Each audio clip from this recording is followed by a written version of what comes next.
हरे कृष्णा प्रभु जी, माता जी, बहुत बहुत स्वागत है आप सबका। और प्रभुपाद जी की कृपा से ये जो अद्भुत श्रीमद् भागवत का प्रसंग चल रहा है, तो आज उसमें हम लोग 7वें स्कंद के 4थे अध्याय के 33वें श्लोक में प्रवेश करेंगे। लेकिन जिस प्रकार हम सब जानते हैं कि श्रीमद् भागवतम और श्री कृष्ण अभिन्न हैं, उनमें कोई भिन्नता नहीं है, तो लेकिन उनमें प्रवेश करने के पहले हम सबका आशीर्वाद लेंगे। ज्ञान श्लोका प्रभु जी, माता जी। ओम अज्ञानतिमिरन्धस्य ज्ञानाञ्जनशलाकया चक्षुरुन्मीलितं येन तस्मै श्रीगुरुवे नमः। श्रीचैतन्यमनोभीष्टं स्थापितं येन भूतले स्वं रूपकदा मह्यं ददाति स्वपदान्तिकं। वन्देऽहं श्रीगुरो श्रीयुतपदकमलं श्रीगुरुन् वैष्णवांश्च श्रीरूपं साग्रजातं सहगणरघुनाथान्वितं तं सजीवं साद्वैतं सावधूतं परिजनसहितं कृष्णचैतन्यदेवं श्रीराधा कृष्णपादांश्च सहगणललिता श्रीविशाखान्वितांश्च। हे कृष्ण करुणा सिंधु दीनबंधु जगत्पते गोपेश गोपिका कांत श्राधा कांत नमोस्तुते। तप्त कांचन गौरांगी श्राधे वृंदावनेश्वरी वृषभानुसुते देवी प्रणमामि हरिप्रिये। वाञ्छा कल्पतरुभ्यश्च कृपा सिन्धुभैव च पतितानां पावनेभ्यो वैष्णवेभ्यो नमो नमः। जय श्री कृष्ण चैतन्य प्रभु नित्यानंद श्री अद्वैत गदाधर श्रीवासादि गौर भक्तवृंद। हरे कृष्ण कृष्ण कृष्ण हरे हरे, हरे राम राम राम हरे हरे। हरे कृष्ण कृष्ण कृष्ण हरे हरे, हरे राम राम राम हरे हरे। हरे कृष्ण कृष्ण कृष्ण हरे हरे, हरे राम राम राम हरे हरे। नारायणं नमस्कृत्य नरं चैव नरोत्तमं देवीं सरस्वतीं व्यासं ततो जयमुदीरयेत्। नष्टप्रायेषु भद्रेषु नित्यं भागवत सेवया भगवती उत्तम श्लोके भक्तिर्भवती नष्टकी। ओम नमो भगवते वासुदेवाय।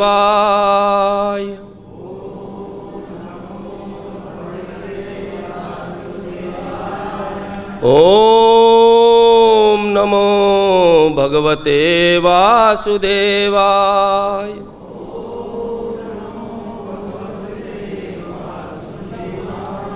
ओम नमो भगवते वासुदेवाय।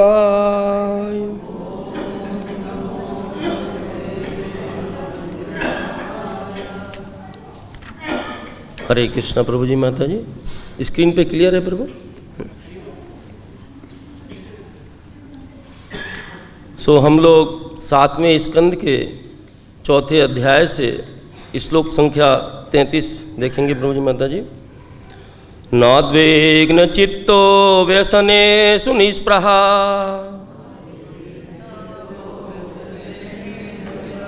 नाद्विघ्न चित्तो व्यसनेषु निष्प्रहा श्रुतेषु द्रष्टेषु गुणेषु वस्तुद्रक् श्रुतेषु द्रष्टेषु गुणेषु वस्तुद्रक् दातेन्द्रिय प्राण शरीरधि सदा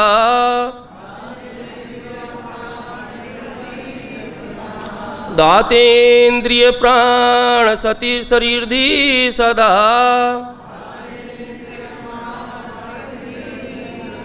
प्रशांत कामो रहिता सुरोसुरः प्रशांत कामो रहिता सुरोसुरः। Word to word meaning, translation और परपोर्ट डिवाइन ग्रेस एसी भक्तन स्वामी शिला प्रभुपाद की ना नहीं उद्विग्न विचलित चित्तः जिसकी चेतना व्यसनेषु कठिन परिस्थितियों में निहि स्पृहाः इच्छा रहित श्रुतेषु सुनी हुई बातों में विशेषतया पुण्य कर्मों के कारण स्वर्गलोक को उत्थान दृष्टेषु साथ ही क्षणिक दृश्य वस्तुओं में गुणेषु भौतिक प्रकृति के गुणों के अंतर्गत इंद्रिय तृप्ति वाले विषयों में अवस्तु दृक् देखते हुए मानो असार हो दांत नियमित करते हुए इंद्रियां प्राण सजीव शक्ति शरीर धीहि तथा बुद्धि सदा सदैव प्रशांत शांत किया गया कामः जिसकी भौतिक इच्छाओं से रहित पूर्णतया विहीन असुरः आसुरी प्रकृति असुरः यद्यपि असुर वंश में उत्पन्न। अनुवाद, यद्यपि प्रहलाद महाराज का जन्म असुर वंश में हुआ था किंतु वे स्वयं असुर न होकर भगवान विष्णु के परम भक्त थे। अन्य असुरों की तरह वे कभी भी वैष्णवों से ईर्ष्या नहीं करते थे। कठिन परिस्थिति आने पर वे कभी क्षुब्ध नहीं होते थे और वेदों में वर्णित सकाम कर्मों में प्रत्यक्ष या अप्रत्यक्ष रूप से भी रुचि नहीं लेते थे। निसंदेह वे हर भौतिक वस्तु को व्यर्थ मानते थे, इसलिए वे भौतिक इच्छाओं से पूर्णतया रहित थे। वे सदैव अपनी इंद्रियों और प्राण पर संयम रखते थे। स्थिर बुद्धि तथा सत्य संकल्प में होने के कारण उन्होंने सारी विषय वासनाओं का दमन कर दिया था। तो मेरे पीछे दोहराएंगे प्रभु जी माता। यद्यपि प्रहलाद महाराज का जन्म असुर वंश में हुआ था किंतु वे स्वयं असुर न होकर भगवान विष्णु के परम भक्त थे।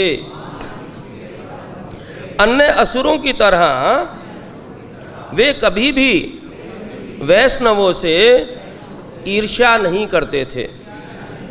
कठिन परिस्थिति आने पर वे कभी क्षुब्ध नहीं होते थे और वेदों में वर्णित सकाम कर्मों में प्रत्यक्ष या अप्रत्यक्ष रूप से भी रुचि नहीं लेते थे। निसंदेह वे हर भौतिक वस्तु को व्यर्थ मानते थे, इसलिए वे भौतिक इच्छाओं से पूर्णतया रहित थे। वे सदैव अपनी इंद्रियों तथा प्राण पर संयम रखते थे। स्थिर बुद्धि तथा संकल्प में होने के कारण उन्होंने सारी विषय वासनाओं का दमन कर दिया था। तात्पर्य, इस श्लोक से पता चलता है कि कोई मनुष्य केवल जन्म के कारण योग्य अथवा अयोग्य नहीं होता। प्रहलाद महाराज जन्म से असुर थे, फिर भी उनमें पूर्ण ब्राह्मण के गुण पाए जाते थे। ब्राह्मण्य शील संपन्न, कोई भी व्यक्ति गुरु के निर्देशन में के अंतर्गत पूर्णतया योग्य बन सकता है। प्रहलाद महाराज इसका ज्वलंत उदाहरण प्रस्तुत करते हैं। कि किस प्रकार गुरु का चिंतन करके उनके आदेशों को शांति पूर्वक ग्रहण किया जाए। श्रील प्रभुपाद की जय। सो हरे कृष्णा प्रभु जी माता जी, एक बार फिर से आप सबका बहुत बहुत स्वागत है। हम लोग को नहीं पता कि हमारे ऊपर कितनी साधु कृपा और कितनी भगवत कृपा है। श्रील प्रभुपाद ने ये जो हमको कार्यक्रम दिया है, पूरा भक्तिमय कार्यक्रम, भगवान भगवत गीता में कहते हैं 9वें अध्याय के 14वें श्लोक में, सततम कीर्तयन्तो माम यतन्तश्चव्रता नमस्सन्त च माम भक्त्या नित्ययुक्ता उपासते। सततम कीर्तयन्तो माम, सतत कीर्तन करो अर्जुन, सतत कीर्तन करो। तो वास्तव में प्रभु जी माता जी ये सब क्या है? हम सुबह 3:30 बजे उठ कर के और संध्या समय तक 9 साढ़े 9 बजे तक जो भक्त लोग हैं, भगवान के दर्शन, भगवान के गुणगान, भगवान की जितनी भी उनका संग है, भगवान के भक्तों का संग है, उसको प्राप्त करने में लगे रहते हैं। तो वास्तव में ये क्या है? सततम कीर्तयन्तो माम। कल हमने सुना, प्रभु जी ने बहुत सुंदर व्याख्यान किया, जो प्रहलाद महाराज के गुण हैं, ब्रह्मण्यशील संपन्नः, उसके बारे में बड़ी सुंदर विवेचना की, एक एक गुण के बारे में बताया। और आज सुखदेव गोस्वामी की कृपा से जो नारद मुनि कह रहे हैं, सुखदेव गोस्वामी की कृपा से श्रीमद् भागवतम हम लोग सुन रहे हैं, लेकिन श्रीमद् भागवत में अलग अलग प्रसंग चलते हैं। कभी विदुर जी बोलते हैं, कभी मैत्रेय मुनि बोलते हैं, कभी हम लोग देखते हैं सूत गोस्वामी बोलते हैं। तो अभी जो ये हम सुन रहे हैं, इसमें हम क्या सुन रहे हैं कि जो प्रहलाद महाराज हैं, उनके आदित्य गुण जो हैं वो कहाँ कहाँ और कैसे कैसे हैं। तो कल जिन कोई गुणों की हमने चर्चा सुनी, आज उसके आगे वर्णन करते हैं। और इस वर्णन में क्या कहा गया है? नाद्विग्न चित्तो। सबसे पहला शब्द क्या है? ना उद्विग्न।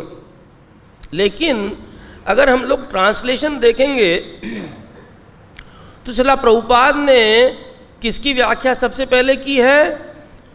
रहितो असुरा असुराहा, रहितो असुरो सुराहा, कि वो आसुरी जो कुल है उसमें जन्म लेने वाले प्रहलाद महाराज। तो श्रील प्रभुपाद ने ट्रांसलेशन इतना अद्भुत किया है प्रभु जी माता जी, क्योंकि हम लोग देखते हैं कि कभी वर्ड टू वर्ड मीनिंग में कुछ लिखा होता है, लेकिन ट्रांसलेशन में हमको ढूंढ नहीं पाते हैं, कुछ दूसरा लिखा होता है, लेकिन वो हम समझ नहीं पाते क्योंकि हमारी बुद्धि कैसी है? अल्प है। और उस अल्प बुद्धि के बाद हम सोचते हैं कि ऐसा क्यों लिखा है। तो जैसे भगवत गीता क्या प्रभुपाद जी ने दी है हमको टाइटल, क्या? एज इट इज़, यथारूप। तो जैसा यथारूप प्रभुपाद जी ने ट्रांसलेशन किया है, वैसा ही हमको ग्रहण करना चाहिए। तो हम लोग देखेंगे पहले जो श्रील प्रभुपाद के गुण हैं, प्रभुपाद जी के ये प्रहलाद महाराज के जो गुण हैं, उसमें सबसे पहले किसकी चर्चा की है कि यद्यपि प्रहलाद महाराज का जन्म असुर वंश में हुआ था, किंतु वे स्वयं असुर न होकर भगवान विष्णु के परम भक्त थे। भगवत गीता में 4थे अध्याय के 13वें श्लोक में भगवान वर्णन करते हैं, क्या कहते हैं कि जो गुण और कर्म के विभाग से मैंने सारे जितने भी हैं उनका डिवीजन मैंने किया है। और जो गुण और कर्म के विभाग से डिवीजन किया है, इसका मतलब क्या है प्रभु जी माता जी? वो किससे नहीं किया है? जन्म के हिसाब से नहीं किया है। और हम लोग क्या मान के चलते हैं कि डॉक्टर का बेटा है तो डॉक्टर बन जाएगा, ठीक है, और अगर डॉक्टर का बेटा नहीं है तो इंजीनियर का बेटा है तो इंजीनियर बन जाएगा। लेकिन वास्तव में बन सकता भी है और नहीं भी बन सकता है, क्योंकि भगवान ने क्या कहा? गुण कर्म विभागसा तस्य कर्तारम कर्तारम विधि में, कि जो करने वाला है, जो भी व्यक्ति है, उसके लिए चातुर्वर्ण मया सृष्टम गुण कर्म विभागसा, जो चतुर्वर्ण मैंने बनाए हैं उसका डिवीजन किसके हिसाब से किया है? गुण और कर्मों के हिसाब से। प्रहलाद महाराज का जन्म कहाँ हुआ? असुर कुल में हुआ। उनके पिता हिरण्यकश्यपु, उनके दादा कौन है? कश्यप मुनि, और उनके परदादा ब्रह्मा जी। कितना अद्भुत कुल है प्रभु जी, माता जी सोचिए कितना अद्भुत कुल है। भगवान स्वयं ब्रह्मा जी से कश्यप मुनि और हिरण्यकश्यपु और प्रहलाद महाराज। तो जब कब कुल परंपरा आती है तो कुल परंपरा में बीच में कहीं कहीं कड़ी टूट जाती है।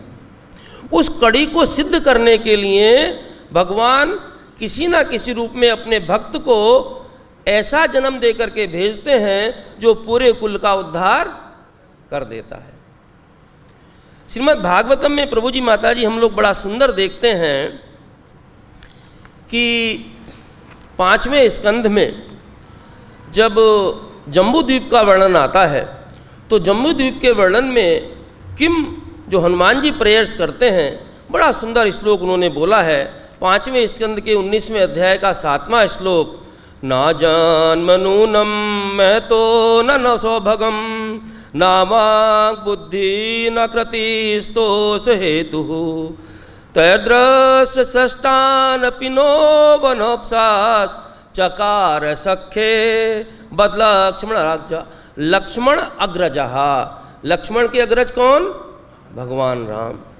कहते हैं ना जन्म नूनम महतो ना सौभगम, कि मेरा जन्म भी किस कुल में हुआ है? कपि के कुल में हुआ है। विद्या कुछ नहीं है, कोई सौभाग्य नहीं है, वाक चतुरता नहीं है, बुद्धि नहीं है, कोई भी मेरे पास क्वालिफिकेशन नहीं है। लेकिन फिर भी क्यों भगवान लक्ष्मण के अग्रज भगवान राम ने स्वीकार किया है? क्योंकि एक ही क्वालिफिकेशन है, वो क्या है? भगवान की निर्मल भक्ति, विमल भक्ति, और ऐसी भक्ति जो प्रेममयी है। उस भक्ति के कारण हनुमान जी कहते हैं कि भगवान से जो मित्रता है वो स्थापित नहीं की जा सकती। किसके आधार पर? भौतिक गुणों के आधार पर। अगर हम भौतिक गुण अर्जित कर लें, कोई व्यक्ति किसी भी पोजीशन पर पहुंच जाए, प्रेसिडेंट कहीं आ जाए, किसी भी साइंटिस्ट बन जाए, कोई भी हाईएस्ट पोजीशन ले ले, लेकिन उसका कोई यूज़ नहीं है। हम लोग देखते हैं कि अभी इसी जीवन में जो बड़ी बड़ी हस्तियां बन गई हैं, सिकंदर, रावण, जितने बड़े बड़े नाम सुनते हैं, अभी का देखें तो जितने बड़े प्रेसिडेंट हुए हैं यूएसए सबसे शक्तिशाली कंट्री के, वो सब क्या हुए हैं? एक दिन आकर के उनकी स्थिति सामान्य हो जाती है। तो गुणों के आधार पर हम किसी को स्वीकार नहीं कर सकते कि उसकी बुद्धि चढ़ी हुई है, उसकी बुद्धि बढ़ी हुई है। हम लोग को क्या करना चाहिए? केवल उसने जो भक्ति की है, भगवान का जो नाम लिया है, उसके आधार पर। तो हनुमान जी बड़ी सुंदर प्रेयर्स करते हैं इसमें। और इसी प्रकार से जब प्रहलाद महाराज अपनी प्रेयर्स करेंगे और भगवान को जाकर के नरसिंह भगवान को कहेंगे, तो उसमें 2 श्लोक प्रहलाद महाराज बोलते हैं। 7वें स्कंद के 9वें अध्याय का 8वां और 9वां श्लोक, वो बहुत अद्भुत हैं प्रभु जी माता जी। क्या कहते हैं? श्री प्रहलाद उवाच ब्रह्मादयसुरगणा मुनयत सिद्धा सत्वेकतनागत युवत्सां प्रवाही नाराधितुं पुरो गुणैर्गुणापि विप्रो पिप्रुः किं त्रोष्टुमर्हति स मे हरिगुरुजाते। कि असुर परिवार में जन्म लेने के कारण प्रहलाद जी को क्यों भेजा गया? प्रहलाद जी ने क्यों प्रार्थना की? ब्रह्मा जी स्वयं, शिव जी, माता लक्ष्मी स्वयं, कोई भी भगवान नरसिंह को क्रोध जो है उसको शांत नहीं कर सका। तो ब्रह्मा जी ने देखा कि भैया इनका तो क्रोध किससे शांत हो नहीं रहा है, इनका क्रोध तो अपरंपार हो रहा है, और इस क्रोध से पूरा ब्रह्मांड नष्ट ना हो जाए, कोई उपाय नहीं है। जिसके कारण क्रोध हुआ है मैं उसी को लेकर के चलता हूँ। ब्रह्मा जी ने प्रहलाद का बेटा आओ और तुम ही जाकर के प्रहलाद नरसिंह भगवान का क्रोध शांत करो। तो नरसिंह भगवान की जब वो प्रेयर्स करते हैं तो क्या सुंदर कहते हैं कि असुर जन्म लेने के कारण यह कैसे संभव है कि मैं भगवान को प्रसन्न करने के लिए उपयुक्त प्रार्थना कर सकूं। देखिए कितना सुंदर बात बताई है कि जन्म कोई भी हो, लेकिन हमको आभास होना चाहिए कि हम जहाँ खड़े हैं, किसके सामने खड़े हैं। जब हम सुबह श्री श्याम सुंदर जी के सामने खड़े होते हैं, कृष्ण बलराम जी के सामने खड़े होते हैं, गौर नित्याय जी के सामने खड़े होते हैं, हमारी स्थिति क्या है।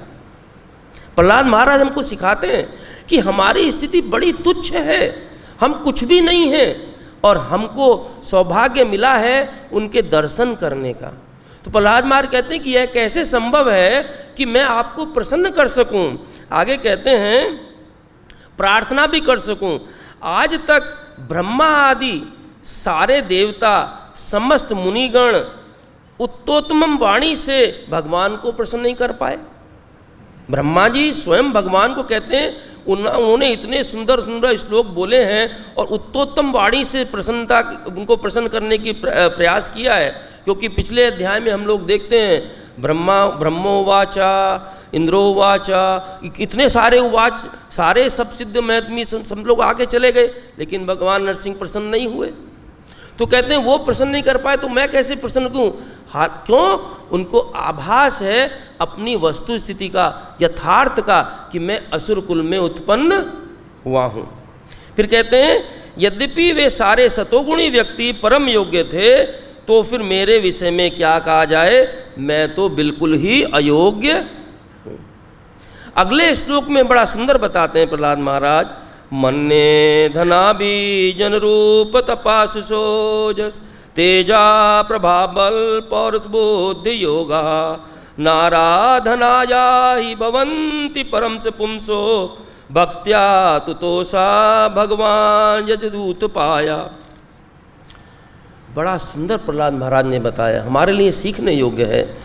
भले ही मनुष्य के पास संपत्ति, राजसी परिवार, सौंदर्य, तपस्या, शिक्षा, दक्षता, कांति, प्रभाव, शारीरिक शक्ति, उद्यम, बुद्धि तथा योग शक्ति क्यों ना हो, किंतु मेरी समझ से, प्रहलाद महाराज कह रहे हैं, मेरी समझ से इन सारी योग्यताओं से कोई भी भक्ति भगवान को प्रसन्न नहीं कर सकता। भक्ता माम भी जानाति, भगवान को अगर प्रसन्न किया जा सकता तो केवल भक्ति के द्वारा, और कोई दूसरा उपाय नहीं है। और फिर कहते हैं गजेंद्र ने ऐसा किया और इस तरह भगवान उनसे प्रसन्न हो गए। प्रभु जी माता जी इतना सुंदर जो श्लोक में दिया गया, प्रभुपाद ने स्टार्ट में जो अनुवाद में लिखा है कि असुर कुल में उत्पन्न होने के बाद भी उनका जन्म कहाँ हुआ, असुर वंश में उत्पन्न हुए, किंतु वे स्वयं असुर न होकर भगवान विष्णु के परम भक्त थे और असुरों की तरह कभी भी वैष्णवों से ईर्ष्या नहीं करते थे। अगली क्वालिफिकेशन क्या दी है श्रील प्रभुपाद ने, श्लोक को जब ट्रांसलेट किया है देखेंगे हम लोग, निष्प्राहा, निष्प्राह कहते हैं उनको कोई ईर्ष्या किसी से नहीं हुई, बिना इच्छा की कोई ईर्ष्या नहीं होती थी। भगवत गीता में भगवान ने जो परम गुह्य ज्ञान है अर्जुन को जब दिया है, तो 9वें अध्याय के पहले श्लोक में भगवान क्या बोलते हैं, इदम तु ते गुह्यतमं प्रक्षव्यामि अनसूये वे ज्ञानम विज्ञानम सहितम यज्ञात्वा मोचये सुभात। प्रक्षव्यामि अनसूये वे, अर्जुन मैं तुमको जो ये ज्ञान दे रहा हूँ, कौन सा ज्ञान दे रहा हूँ, परम गुह्य ज्ञान जो अब तक मैंने दिया है 8वें अध्याय तक, भगवत प्राप्ति तक, उसके बाद अब मैं तुमको परम गुह्य ज्ञान दे रहा हूँ। और कैसे दे रहा हूँ, ज्ञानम विज्ञानम सहितम, ज्ञान और विज्ञान के साथ में दे रहा हूँ। देखिए प्रभु जी माता जी, जो ज्ञान होता है ना, एक तो शुष्क ज्ञान होता है, ड्राई नॉलेज, और शुष्क ज्ञान हमको संतुष्ट नहीं कर सकता। ज्ञान कैसा होना चाहिए, प्रैक्टिकल होना चाहिए। और प्रैक्टिकल भगवान कैसे बताते हैं, भाई भक्ति करनी है तो भक्ति करने के लिए कोई व्यक्ति तो साधन संपन्न है, कोई प्रभु जी ने कल कितनी सुंदर व्याख्या की थी अकिंचन शब्द की, नमो किंचन वित्ताया गुणवत्ते। अकिंचन अगर कोई है वो कैसे कर, भगवान कहते हैं पत्रम पुष्पम फलम तोयम यो में भक्तया प्रयच्छति तदम भक्ति उपनीतम अस्नामी प्रतात्मना। भक्ति से, प्रेम से मुझे क्या दे दो, पत्रम पुष्पम फलम तोयम, केवल वो दे दो। तो कहते हैं कि इदम तू ते गुह्यतमं प्रक्षव्यामि अनसूये वे। अर्जुन, तुम ईर्ष्या नहीं करते, इसलिए तुमको मैं ये गुह्य ज्ञान देने जा रहा हूँ। कैसा? ज्ञान और विज्ञान के साथ में। और दूसरे श्लोक से लेकर के आप 8वें श्लोक तक देखेंगे, यथा आकाश नित्यम कृष्णा जब बोलते हैं तो विज्ञान भी बताते हैं, उसका प्रैक्टिकल एग्जाम्पल भी देते हैं प्रभु जी माता जी। एक प्रैक्टिकल एक्सपीरियंस मैं आपको अपना बताता हूँ। हमारे ऑफिस में अबू धाबी के अंदर मेरे पास कम से कम 30-40 इंजीनियर थे और प्रमोशंस हुए। प्रमोशंस होने के बाद में सबका रिजल्ट निकला, तो किसी को प्रमोशन हुआ, किसी को इंक्रीमेंट मिला। एक लीड इंजीनियर था, उसको अच्छा इंक्रीमेंट मिला, बड़ा प्रसन्न हुआ। और इतना प्रसन्न हुआ, सारे स्टाफ को जाकर के चर्चा करता है, तो अग्रवाल साहब ने इतना अच्छा किया, ये किया, वो किया। समय समाप्त हो गया, सबको बट गए।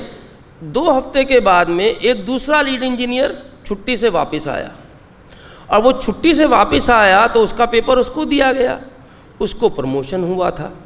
और जैसे ही इस इंजीनियर को, जो पहले इतनी प्रशंसा कर रहा था, पता चला उसका प्रमोशन हुआ है, उसकी सारी खुशी गायब हो गई। और उस समय उसको इतना दुख हुआ कि वो सारे जगह जाकर के कहने लगा कि इनसे खराब व्यक्ति कोई नहीं है। क्यों? ईर्ष्या भाव। जो चीज़ पहले सुख दे रही थी, अगर मुझे पता चला उससे ज़्यादा चीज़ दूसरे को मिल गई, तो ईर्ष्या भाव से क्या होता है? मेरा सुख चला गया। वास्तव में संसार में सुख और दुख जो हैं, गर्मी मात्रा स्पर्श कौनते, शीतोष्ण सुख दुख दहा। में दूसरे अध्याय का 14वां श्लोक कि सुख दुख कैसे हैं? गर्मी और सर्दी के समान आना जाना है, उससे ज़्यादा उनका कोई महत्व नहीं है। प्रहलाद महाराज के बारे में इस श्लोक में आगे क्या बताया गया? देखिए, आगे बताया गया है कि वे असुरों की तरह कभी भी वैष्णवों से ईर्ष्या नहीं करते थे। वैष्णवों से ईर्ष्या करने का मतलब क्या है? हम लोग देखेंगे, जब हिरण्यकशिपु आतंक मचाता है तो किस तरीके से वो आतंक मचाता है। अपने जो उसके दैत्य हैं उन सबको आदेश देता है, जा कर के जो गौ संस्कृति है, वैष्णव संस्कृति है, ब्राह्मण संस्कृति है, उसका सबका संहार कर दो। माता अदिति, जब कश्यप जी के यहाँ पर ये दोनों माता अदिति के जो भी प्रसंग था, उसकी वजह से दोनों उत्पन्न होने वाले हैं, और कश्यप जी माता अदिति को ये इन्फॉर्म करते हैं, बताते हैं, सूचना देते हैं कि दिति, तुमने गलत समय में अपने पुत्रों की याचना की है, और जो पुत्र उत्पन्न होंगे ब्राह्मण विरोधी होंगे। माता दिति कांप जाती हैं, उनका रोम रोम कांप जाता है। कहती हैं, हे स्वामी, मैं सब कुछ सह सकती हूँ, लेकिन ब्राह्मण विरोध नहीं सह सकती। हिरण्यकशिपु ब्राह्मण है, कश्यप मुनि का पुत्र है, तो मैं वो नहीं सह सकती। तो क्या उपाय है? तो को जो पुत्र उत्पन्न होंगे तो ब्राह्मण विरोधी होंगे, लेकिन भगवान की कृपा से तुमको एक पौत्र उत्पन्न होगा जो भगवान का बहुत बड़ा भक्त होगा। तब भविष्यवाणी इन्होंने कर दी। 3 स्कंद में जाकर के 11वां 12वां अध्याय है कि भाई इस तरीके से तुम्हारा पौत्र जो होगा वो कैसा होगा? भगवान का महान भक्त होगा। तो हिरण्यकशिपु तो उसको बनाई इसलिए है, हम लोग सब जानते हैं जय विजय का जिस तरीके से श्राप मिला और प्रहलाद महाराज हिरण्यकशिपु के पुत्र हुए, उसमें एक छोटा सा प्रसंग आता है कि जब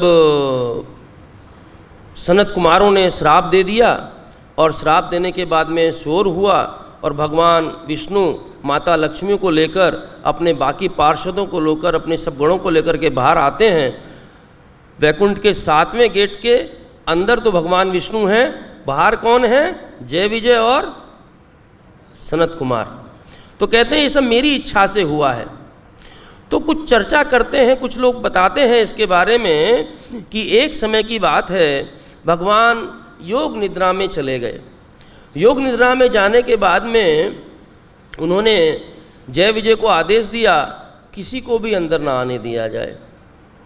माता लक्ष्मी बाहर गई हुई थी, अंदर आने का प्रयास किया, जय विजय ने उनको भी रोक दिया। उन्होंने कहा, माता आप नहीं जा सकते। माता ने फिर बहुत समझाया कि मैं और भगवान में अभिन्न हैं, कोई अंतर नहीं। बड़ी कहने के बाद में फिर वो अंदर गईं।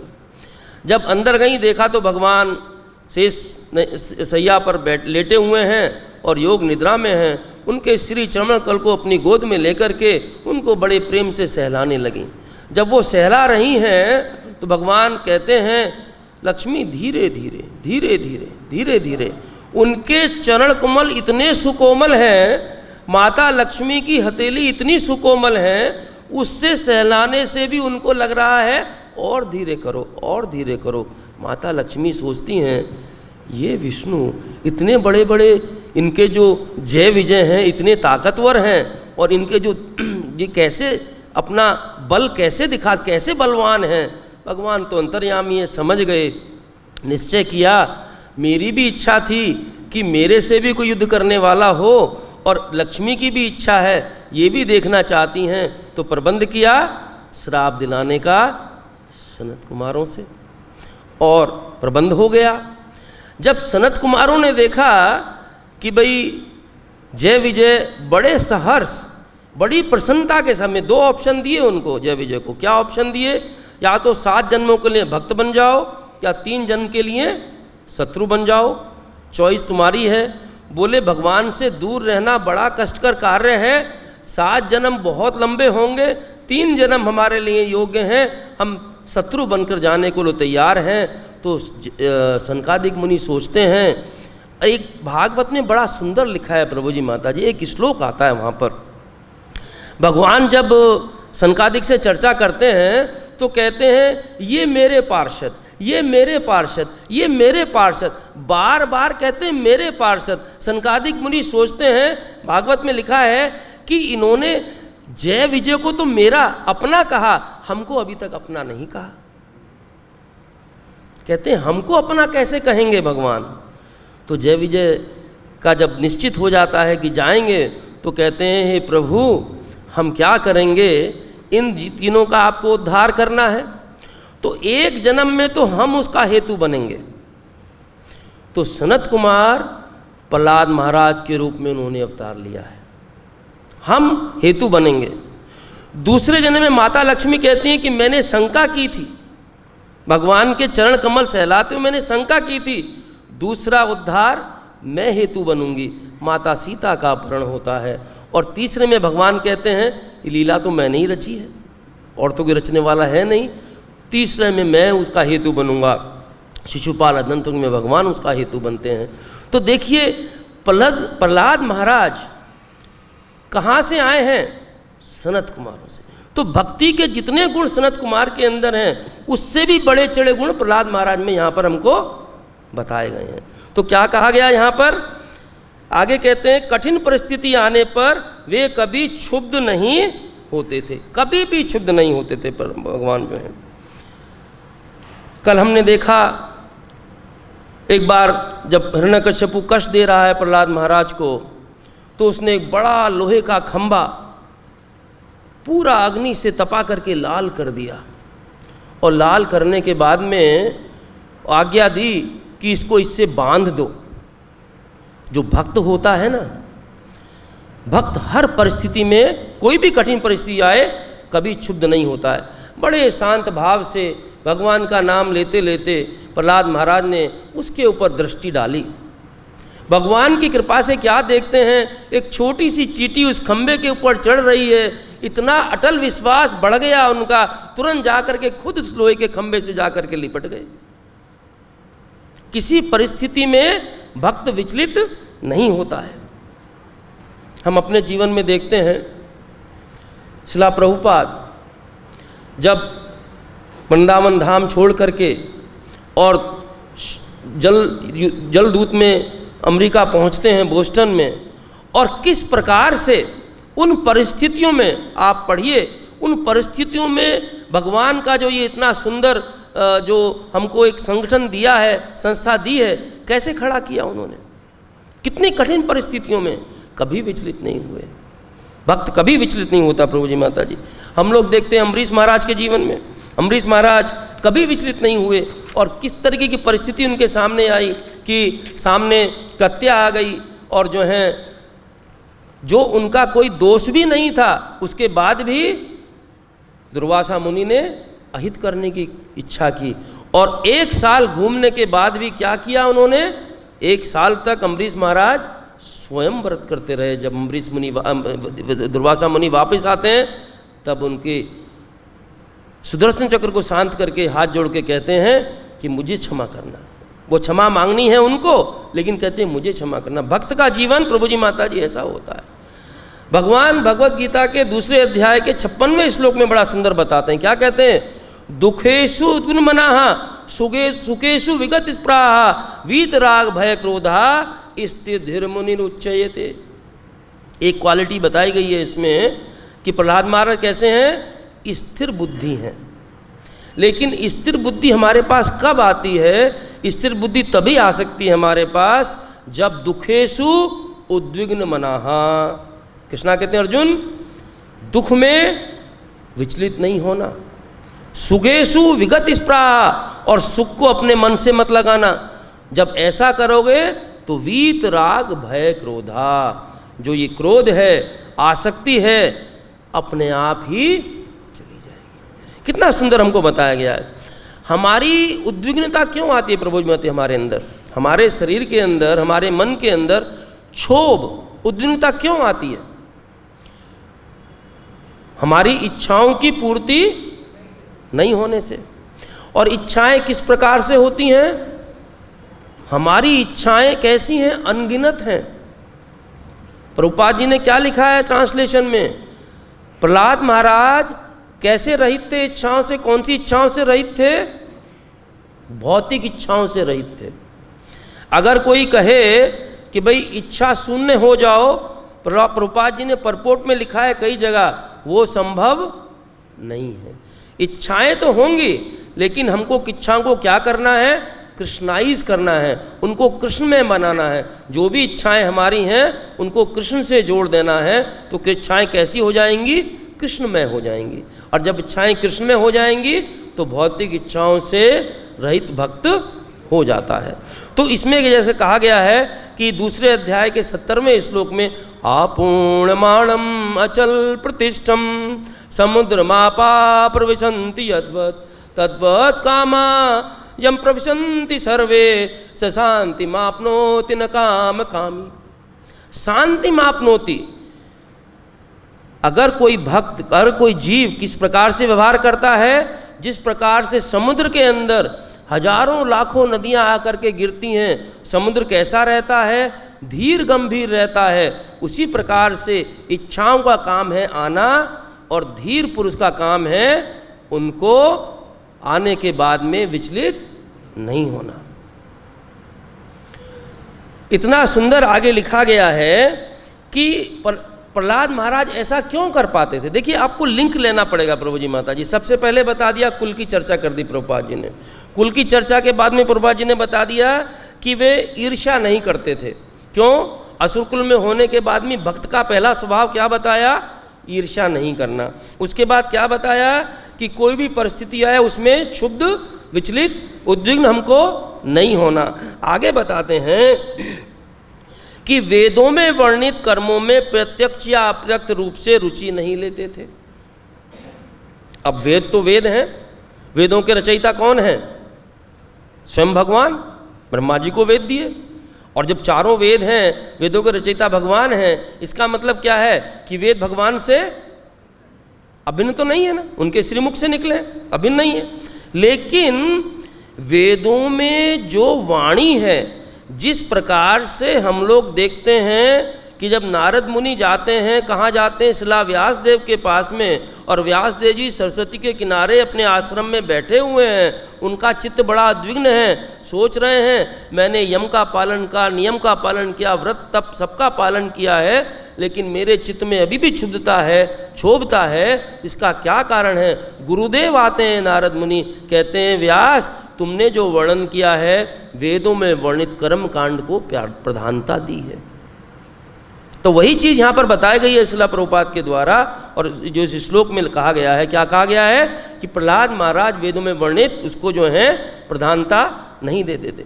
दूसरे अध्याय के भगवत गीता के 42 और 43वां श्लोक है। मैं अभी श्लोक को स्किप करूंगा क्योंकि समय हो रहा है, काफ़ी आगे चर्चा बाकी है, तो श्लोक नहीं पढ़ेंगे। 42वें और 43वें श्लोक में दूसरे अध्याय के क्या बताया गया है? उसमें बताया कि जो वेदों में रुचि लेता है वो कौन है? अल्प बुद्धि वाला व्यक्ति है। अवपिष्टता, वेदवार्ता अवपिष्टता मतलब जिसकी बुद्धि अल्प है, ऐसा व्यक्ति उनके जो वेदों की अलंकारमयी भाषा है, जो उनके ये सारे जो कर्म कांड दिए हुए हैं, स्वर्ग में जाने का दिया, उनके बारे में रुचि नहीं लेता। और उसी को भगवान ने आगे जाकर के व्याख्या की है 9वें अध्याय के 20वें और 21वें श्लोक में। प्रभु जी माता जी जब वो कहते हैं सोमोपाहा पूत पापा एक प्रार्थ्यन्ते ते पुण्यमासाद्य सुरेंद्र लोकम स्नंदि दिव्यान दिव्य देव भोगान तेतम भुक्त्वा सर्वलोक विशालम। फिर कहते हैं तेतम भुक्त्वा सर्वलोकम क्षिणे पुण्य मृत्युलोकम विशंति एवं तद्धर्म अनुप्रपन्ना गतम गतम काम कामा लभन्ते। वेदों का क्या काम है? वेदों के हिसाब से जो तीनों वेदों का पालन करते हैं, प्रार्थना करते हैं। क्या प्रार्थना करते हैं? स्वर्ग जाने की। आप पूछो किसी को कहाँ जाना है भाई, सबसे अच्छी चीज़ क्या है? स्वर्ग है। क्यों कहता है? वेदों में वर्णन है, श्रीमद् भागवतम में इतना सुंदर वर्णन है। एक ही एग्जाम्पल प्रभु जी माता जी मैं दूंगा कि अगर किसी देश के पास 150 हज़ार एरोप्लेन हो, वो बड़ा रिच माना जाता है ना। अम्बु शब्द का यूज हुआ है भागवतम के अंदर। स्वर्ग के अंदर अमरावती में करोड़ों प्लेन है, कोई तुलना है? लेकिन वो वर्णन सुनकर के जीव सोचता है स्वर्ग में जाकर के इच्छा करने, लेकिन क्या क्षिणे पुण्य मृत्यु लोकम विशंति। लेकिन जब पुण्य तुम्हारे क्षीण हो जाएंगे तो आप भी मृत्यु लोक में आओगे। गतागतम काम कामा लभन्ते, और ये आना जाना तुम्हारा लगातार चलता रहेगा। तो इसका क्या मतलब है? इसका कोई यूज नहीं है। इसलिए भगवान ने कहा, क्या कहा? सर्वस्य चाहम निविष्टो मत्ता स्मृत्यान पहुंच वेदे च सर्वे रहमेव वेद्यो। वेदों का मतलब क्या है? मुझको जानना। तो प्रहलाद महाराज कभी भी वेदों में रुचि नहीं लेते थे। आगे बताया है निसंदेह वे हर व्यक्ति को, हर वस्तु को व्यर्थ मानते थे, भौतिक वस्तु को। इसलिए वे भौतिक इच्छाओं से पूर्णतया रहित थे। अब देखिए, जो भौतिक वस्तु है उसको व्यर्थ मानना कितनी बड़ी बात है प्रभु जी माता जी। हम लोग सोचते हैं कि आज छोटा घर है, बड़ा घर आ जाए, छोटी गाड़ी है, साइकिल है, स्कूटर है, उससे आगे बढ़ जाएं। भौतिक स्पर्धा चल रही है। इवन भक्तों में भी, जो वास्तव में, क्षमा करिए प्रभु जी माता जी, कुछ भक्तों में भी ये स्पर्धा चलती है। आज मेरी ये पोजीशन है, कल को वो पोजीशन होनी चाहिए, फिर वो पोजीशन होनी चाहिए, और जो नीचे हैं उनको तो मैं ठीक से देखता भी नहीं हूँ, खाली ऊपर ही देखता हूँ। ऐसे व्यवहार को भगवान ने भगवत गीता के 16वें अध्याय में 10वें और 11वें श्लोक में क्या कहा गया है? आसुरी स्वभाव। असुर होकर प्रहलाद महाराज भक्त हैं और भक्त होकर आसुरी स्वभाव होता है। तो इसलिए क्या कहा यहाँ पर?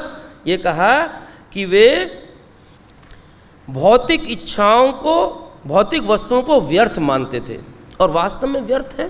कृष्णा ने क्या कहा? दुखालयम अशाश्वतम। पूरा भौतिक संसार दुखों का घर है और टेम्परेरी है, उसका कोई यूज़ नहीं है प्रभु जी माता जी। तो इसीलिए जब भगवान कंक्लूड करते हैं दूसरा चैप्टर भगवत गीता का, तो 71वें श्लोक में क्या कहते हैं? विहाय कामान्य सर्वान् पुंसाम चरति निःस्पृहा निर्ममो निरअहंकारा स शांति में गच्छति। भक्ति केवल शांति के साथ की जा सकती है। चित्त उद्विग्न होगा, भक्ति मुश्किल हो जाएगी। महाराज ने हमको सिखाया भक्ति कैसी होनी चाहिए। भक्ति बहुत ही सादा, सिंपल होनी चाहिए। कॉम्प्लिकेटेड भक्ति होनी नहीं चाहिए, क्योंकि भक्ति जब कॉम्प्लिकेटेड हो जाएगी तो भक्ति हमारे पास रुकेगी नहीं, टिकेगी नहीं। भक्ति जब बड़ी सिंपल रहेगी तभी हमारे जीवन में भक्ति आ सकती है। तो इसलिए कहा गया विहाय कामान्य सर्वान्, कि जो व्यक्ति भौतिक तृप्ति की इच्छाओं को त्याग देता है, और वो कब त्यागेगा प्रभु जी माता जी? जब वो ये समझेगा कि जितनी भी भौतिक वस्तुएं कैसी हैं? असार हैं, उनमें कोई सार नहीं, वो असार हैं, तब वो जाकर के उसको त्यागने की स्थिति में आएगा। अगर उसको भौतिक वस्तुओं में सार दिखाई देता रहेगा तो कभी भी वो उनको त्याग नहीं सकता। और सबसे बड़ा उदाहरण हमारी मूर्खता का क्या है, हम रोज देखते हैं।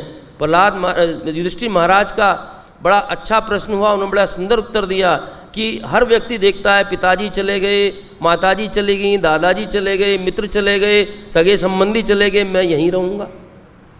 इससे बड़ी मूर्खता क्या है?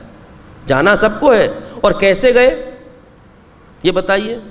कोई कुछ साथ लेकर के गया? किसी का अनुभव है कोई साथ लेकर के गया? कुछ लेकर के नहीं गया। इसका मतलब क्या है? सारी चीज़ें कैसी हैं? असार हैं।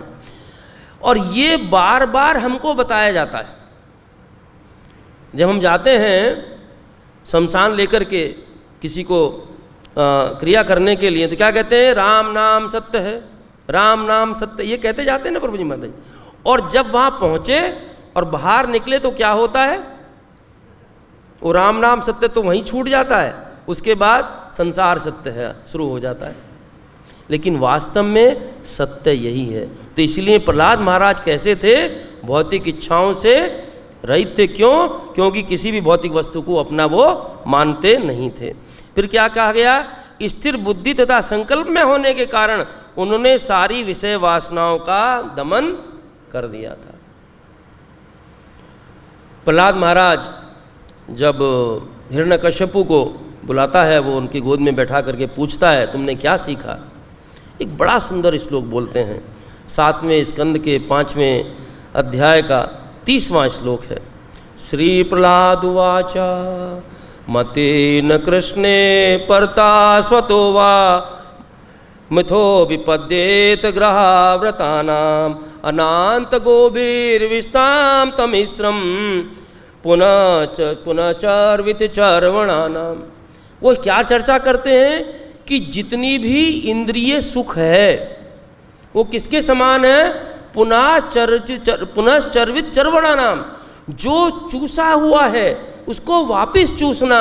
जैसे गन्ना है, एक जो शुगर केन गन्ना है ना, किसी ने उसको खा लिया, चूस लिया, दूसरे को दिया उसने फिर चूस लिया, तीसरे को दिया फिर उसने चूस लिया, लेकिन उसमें से कुछ जूस निकलता लेकिन उसको चूसते रहते हैं। तो क्या कह रहे हैं प्रहलाद महाराज कि जो इंद्रियां हैं कैसी हैं? अनंत गोभीर, अदांत गोभीर, उनकी तृप्ति कभी हो नहीं सकती। तो इसलिए जो प्रहलाद महाराज के यहाँ पर गुण इतने सारे दिए गए हैं, समय का अभाव है इसलिए हमको विश्राम करना पड़ेगा, कि जो ये गुण हमें बताए गए हैं उन गुणों में कोई ऐसा गुण है प्रभु जी माता जी जो असंभव हो हमारे जीवन में आना? कोई असंभव गुण है इसमें? कोई भी गुण असंभव नहीं है प्रभु जी माता जी। लेकिन कब संभव है? जब हम लोग जो भक्तों के चरण चिन्ह हैं, भक्तों के जो आदेश हैं, उनका हम लोग पालन करते हैं। पृथु महाराज, ध्रुव महाराज, प्रहलाद महाराज, सबने भगवान से क्या मांगा? क्या मांगा भगवान से? भगवान से यही मांगा, जब प्रहलाद महाराज कहते हैं कि प्रभु मुझे अपने गुरु के आदेश का पालन करने दो, मुझे गुरु की सेवा करने दो, मैं उसके अलावा और कुछ नहीं चाहता। और वही प्रभुपाद जी ने प्रपोट में अंत में लिखा है कि प्रहलाद महाराज के इसका ज्वलंत उदाहरण प्रस्तुत करते हैं कि किस प्रकार गुरु का चिंतन करके उनके आदेशों को शांतिपूर्वक ग्रहण किया जाए। तो भगवान से यही प्रार्थना है, श्री राधा श्याम सुंदर जी से, कृष्ण बलराम से, गौर नित्याई जी से, कि हम सबके जीवन में जो ये आदित्य गुण हैं, इन गुणों का एक बिंदु हमारे जीवन में आ जाए, जिससे हमारा जीवन भी सफल हो जाए। श्रीमद् भागवतम ग्रंथराज की, श्रील प्रभुपाद की, श्रील गुरुदेव की, त्याई गौ प्रेमानंदे।